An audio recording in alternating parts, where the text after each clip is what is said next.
Iisus Hristos, sus și vreau să vă spun, fraților, că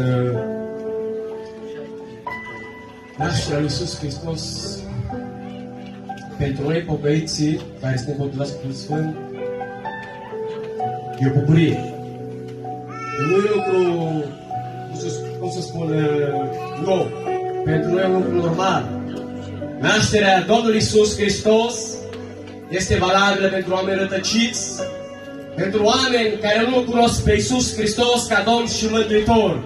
Așa ne învață Scriptura, să învățăm pe oameni rătăciți nașterea lui Iisus Hristos.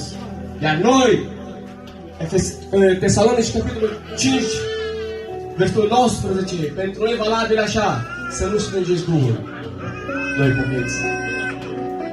Și prin Harul lui Iisus Hristos, am să fiu foarte scurt, cea mai mare sărbătoare pentru noi pocăiții este sângele și trupul lui Iisus Hristos. Din Isaia, capitolul 44, aici sunt 3 versete. Acum ascultă, Iacove, robul meu Israel pe care te-am ales. Așa vorbește Domnul care te-a făcut și te-a tocmit și care de la naștere ta este sprijinul tău. Nu te teme de nimic, robul meu Iacov, Israel, pe care te-am ales. Voi turna ape peste pământul însetat și râuri pe pământul uscat. Și voi turna Duhul meu peste sămânța ta și binecuvântarea mea peste odrasele tale. Jeber shamak lohuis, shamak nehelik lai mulțat nehelik nohor.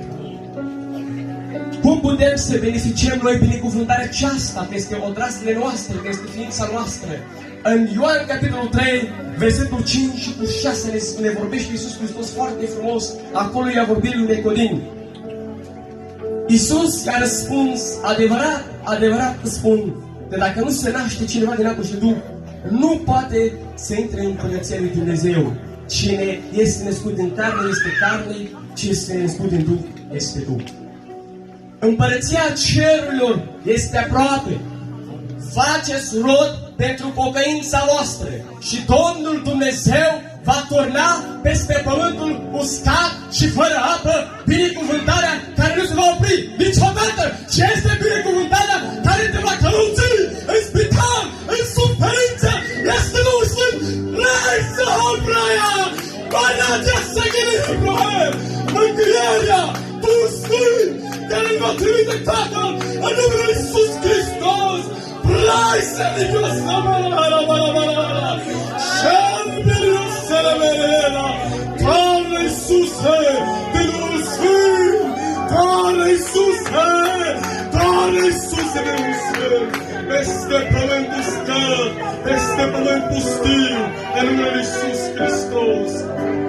În seara aceasta vom cere ca Dumnezeul Atotputernic să doarne, așa cum s-a îngenunchiat Ilie pentru cei 6 luni, ca să dea ploaia binecuvântării.